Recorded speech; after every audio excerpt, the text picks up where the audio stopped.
যে যেখান থেকে আমার এই ভিডিওটি দেখছেন সবাইকে জানাই আসসালামু আলাইকুম।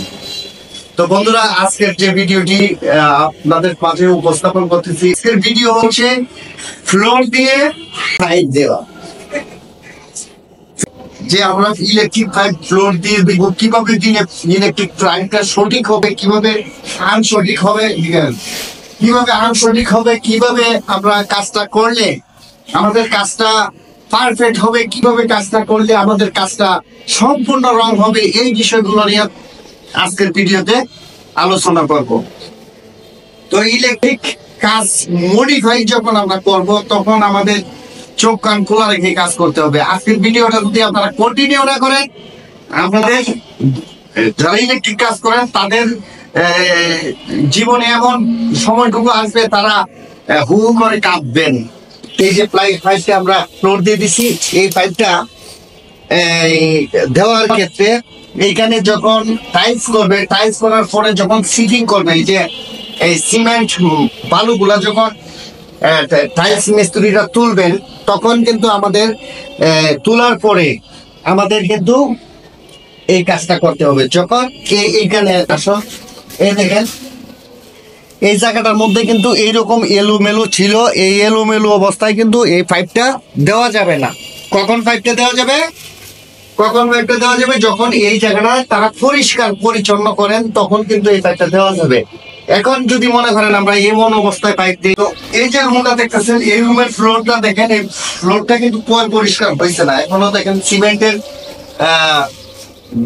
সিমেন্ট গুলা রয়েছে। এখন এইখানে যদি আমরা পাইপটা দিয়ে দিই, তাহলে পাইপটা দেওয়ার কারণে এইগুলো যখন পরিষ্কার করবে, কোদাল দিয়ে যখন পরিষ্কার করবে, বেলচা দিয়ে যখন পরিষ্কার করবে, তখন আমাদের ইলেকট্রিক পাইপটা কিন্তু অনেক সময় ভেঙে ফেলতে পারে। ভেঙে ফেললে কিন্তু আমাদের এই পাইপটা যদি ভেঙে যায়, তাহলে কিন্তু আমাদের আর কোনো অপশন থাকে না। ঠিক আছে, কেন এই পাইপ দিব আর এই পাইপ দেওয়ার রিজন কি? পৃথিবীতে আমরা যত ধরনের ইলেকট্রিক কাজ করি, কাজ আমাদের তিন প্রকার। কয় প্রকার? তিন প্রকার। এটা হচ্ছে ইলেকট্রিক সার্ফেস ওয়ারিং, এটা হচ্ছে কনসিল ওয়ারিং। এই যে কনসিল, এই যে কনসিল করা হয়েছে, মানে দেয়ালে গ্রুপ কেটে কনসিল করা হয়েছে। আর এটা হচ্ছে আন্ডারগ্রাউন্ড ওয়ারিং। আন্ডারগ্রাউন্ড ওয়ারিং আমরা মাটির মধ্যে দিয়ে আন্ডারগ্রাউন্ড করে নিতে পারি। মাটি দিয়ে যদি আন্ডারগ্রাউন্ড আমরা ওয়ারিংটা করি, তো আন্ডারগ্রাউন্ড করার ক্ষেত্রে মাটি দিয়ে, বিশেষ করে মাটি দিয়ে আন্ডারগ্রাউন্ড ওয়ারিং করলে আন্ডারগ্রাউন্ড ওয়ারিং এর কেবল অন্যরকম। আর এই যে ফ্লোর দিয়ে যদি আমরা কাজ করি, তো এই ফ্লোর দিয়ে যদি কাজ করি, এই ফ্লোর দিয়ে কাজ করার যে বিশেষত্ব হচ্ছে, এই ফ্লোর দিয়ে কাজ করতে গেলে আপনাদের সঠিক নিয়মে যদি কাজটা না করেন, তাহলে এর সাইডে আর খারাপ কাজ আর কোনোটা না, আর এর সাইডে ভালো কাজ আর কোনোটা না। ফ্লোর দিয়ে ইলেকট্রিক ওয়ারিং করলে লাভ কি? ফ্লোর দিয়ে ইলেকট্রিক ওয়ারিং করলে লাভ হচ্ছে মালিকের, লস হচ্ছে ইলেকট্রিশিয়ানের। মালিকের লাভ হচ্ছে কি? মালিকের লাভ হচ্ছে মানে কম, মনে করেন এই কম কেবল লাগবে। তো কম যদি কেবল লাগে, তাইলে ওই ইলেকট্রিক ওয়েস্টেজ কম হবে। আর ইলেকট্রিশিয়ানের লস হচ্ছে, দেখেন এইখানে আমি কাজ করছি কখন, এই যে কেবল করছি, এরপর করতেছি, এই কাজটার লাগে আমার আইতে হয়েছে, এটা হচ্ছে ইলেকট্রিশিয়ানের লস। এই কাজটা যত ভালো, সবচেয়ে খারাপ হচ্ছে এই কাজটা। কেন খারাপ আর কেন ভালো, এই জিনিসটাই আজকের ভিডিওতে তুলে ধরবো। আর কিভাবে আমরা ফাইটটা দিব, এই জিনিসটাও আজকের ভিডিওতে দেখাবো। এই যে দেখেন, এইটা কিন্তু ভালো, এটা কিন্তু ভাঙ্গে নাই। আর এর ভিতরে কিন্তু মাল মশলা, এই যে সিমেন্ট বালু ছিল, পরিষ্কার করছি। এইরকম ভাবে পাইপ দিলে এই জায়গায় কাগজ দিতে হবে, 100% শিওর কাগজ দিতে হবে। কাগজ যদি না দেন, তাহলে এদিক দিয়ে মশলা গিয়ে এই যে এই জায়গাটা আছে না, ব্যান্ড আছে না, এই ব্যানের মধ্যে বাঁচবে। তো এই পাশে যেটা হয়েছে, এই যে এইদিকে আমরা কাগজ দিচ্ছি, দেওয়ার পরেও কেমনে যেন মাল ঢুকছে, এই কাগজটা সরাইছে রাজমিস্ত্রিরা। সরানোর পরে এই যে পাইপটা ব্যান্ডটা ভাঙছে, এই যে ব্যান্ডটা ভাঙে এটার ভিতরতে মাল বের করছি। ঠিক আছে, তো সবচাইতে খারাপ হয়েছে এটার ভিতরে মাল প্রবেশ করা। এখন সবচেয়ে খারাপ হচ্ছে এই যে ব্যানের ভিতরে বা পাইপের ভিতরে, এই যে এটা আছে, এইখান থেকে এখানে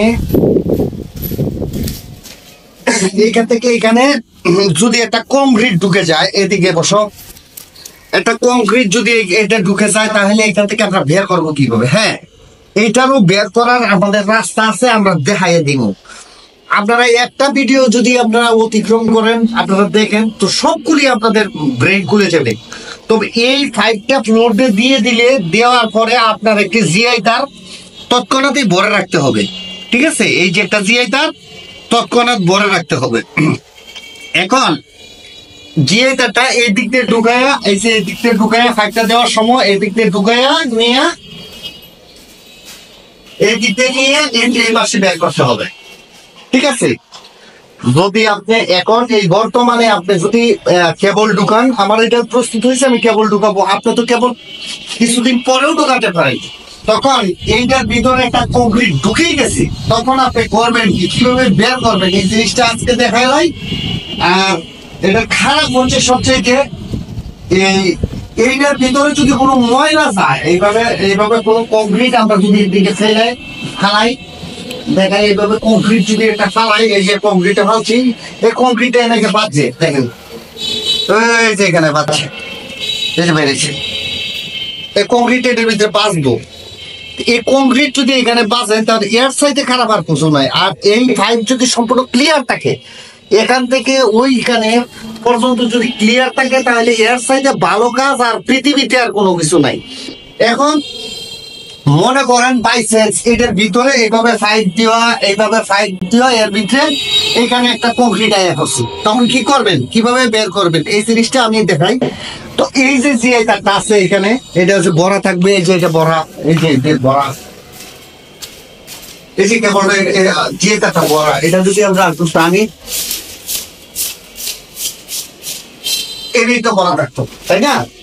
এভাবে বড়া যদি থাকে, তাহলে আপনারা করবেন কি, আরেকটা জিআই তার এখানে বাধাই করবেন।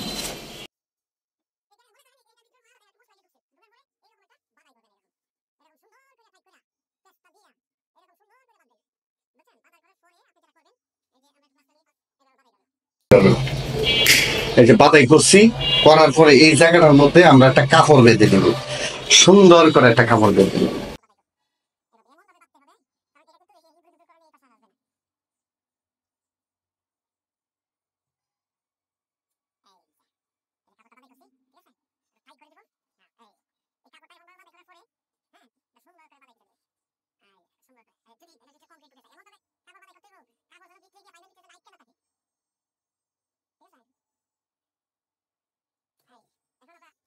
এই যে কাপড়টা এলে যাবে, আমরা এই দিক দিয়ে এটা ঢুকাই দাও,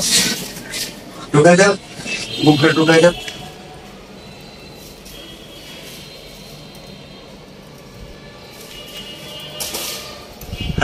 এই যাইতাছে, দেখেন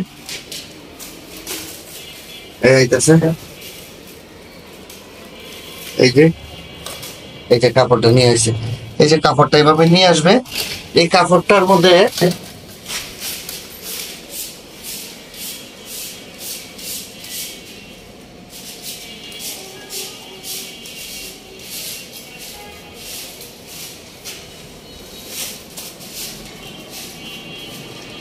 এটা এইভাবে চলে যাবে।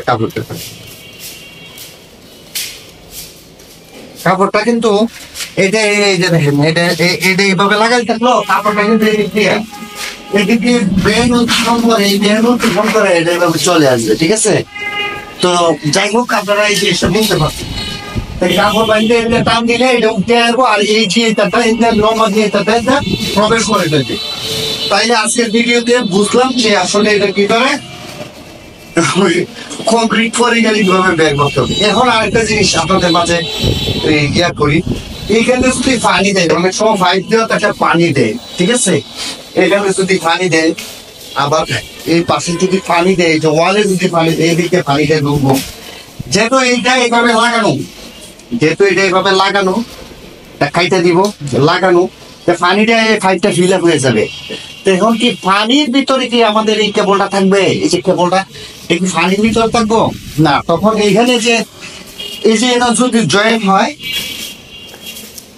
এখানে যদি জয়েন হয় তাহলে জয়েনের ট্যাপ মারা যাবে না, আর যদি জয়েন না হয় আমাদের এই যে পাইপটা, এই যে পাইপটা, এই পাইপটা নিচে দিয়ে এইভাবে একটু দাগ করে দিব। এই যে এইভাবে, এই যে একটু দাগ করছি না, এই দাগটা আবার নিচে থাকবে, এই যে এইভাবে নিচে থাকবে বাস। এই যে তাহলে পানি কিন্তু বেড়ে যাবে পাইপের ভিতরে, আর কোনো পানি থাকবে না। তাহলে আজকের ভিডিওতে সবচেয়ে কিভাবে পাইপ দেওয়া যায় এই জিনিসটি আমরা জানলাম। তাছাড়া আরো জানলাম যে পাইপ দেওয়ার নিয়ম। এখন আরো দেখাই এদিকে পাইপটা দিচ্ছি, পাইপটা কিভাবে মাপ দিবেন এখান থেকে এখানে পাইপটা আমরা কিভাবে মাপ দিব। এই যে তো পাইপ দেওয়ার মাপটা আমি শিখাই। প্রথমে পাইপটা এদিকে ঢুকাই দিবেন এক পাশে, এই যে এই পাশে ঢুকাই দিলাম মাপ দেওয়ার ক্ষেত্রে। ঢুকাই দিয়া এই যে আসবো এখানে, এই যে আসা, এই যে আসবো আমরা এখানে। আমরা আপাতত দেখাচ্ছি আর কি, আপনার ভিডিওটা দেখেন। কেন সকেট যদি থাকে সকেট দিলেন, আর এইরকম পাইপের মধ্যে সকেট তাহলে দিলেন। এই যে এইভাবে ধরবেন, এই যে এইভাবে ধরবেন, ধরে এই পর্যন্ত নিবেন, ওই পাশে লাগানো আর এই পাশে লাগানো। তো সবচেয়ে উত্তম কাজ হচ্ছে এটা পরিকল্পিতভাবে কাজ করা।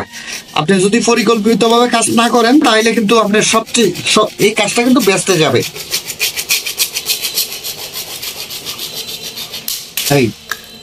এখন এটা কিভাবে করব, একটু অ্যাঙ্গেল করবে না, এই যে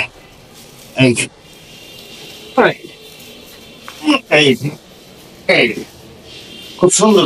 এখন এখানে আপনার ক্লিপ, কেবল ক্লিপ আছে না, কেবল ক্লিপ মেরে দিবেন মিটার মধ্যে, এখানে একটা এখানে একটা মারি দিবেন, বা তিনটে ক্লিপ মেরে দিচ্ছেন এখানে। ক্লিপ যদি না মারা দেন তাই ক্লিপ যদি না মারা দেন এটার মাথায় এবার লাথি মারবো, হাঁটতে গেলে উষ্টা মারবো, উষ্টা মারে পাইপ ব্যাঙ্গে লাগবে। ক্লিপ মেরে দিবেন এভাবে, জাস্ট হয়ে গেল। তো আজকের ভিডিওতে দেখেন ফ্লোর দিয়ে পাইপ দেওয়ার কিভাবে নিয়ম। আসলে ফ্লোর দিয়ে পাইপ দেওয়া সবচেয়ে উত্তম কাজ। ফ্লোর দিয়ে পাইপ দেওয়া কোনো খারাপ কাজ নাই, কারণ ফ্লোর দিয়ে কেন কাজ পাইপ দিচ্ছি, ফ্লোর দিয়ে পাইপ দেওয়ার ইয়ে হয়েছে। এই যে দেখেন, আমি এখন দেখাই, এই দেখেন এই হচ্ছে ওয়াল, এই হচ্ছে ওয়াল, এটা ওয়াল ছিল, ওয়াল এখানে ওয়াল এখানে পাইপ ছিল, এই যে পয়েন্ট এখানে পাইপ ছিল, পাইপটা এখানে ওয়াল হয়ে যেত, এটা ঠিকই ছিল।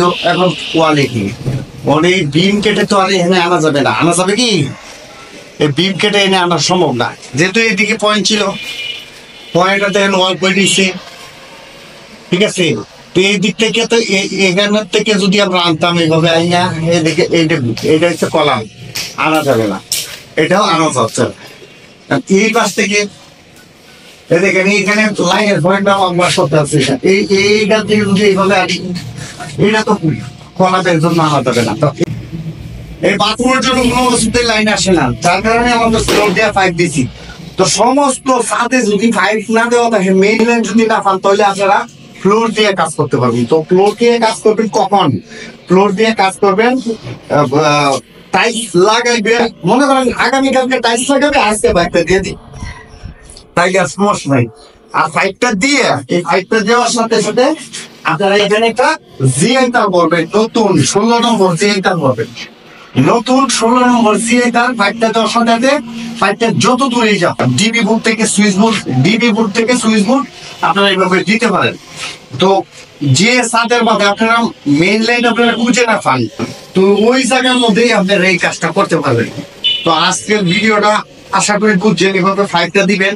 আর এইটা হচ্ছে সবচেয়ে উত্তম কাজ, কারণ ইন্ডিভিজুয়াল পাইপ, এই যে পাইপটা গেছে এটা কিন্তু একটা পাইপ, ঠিক আছে।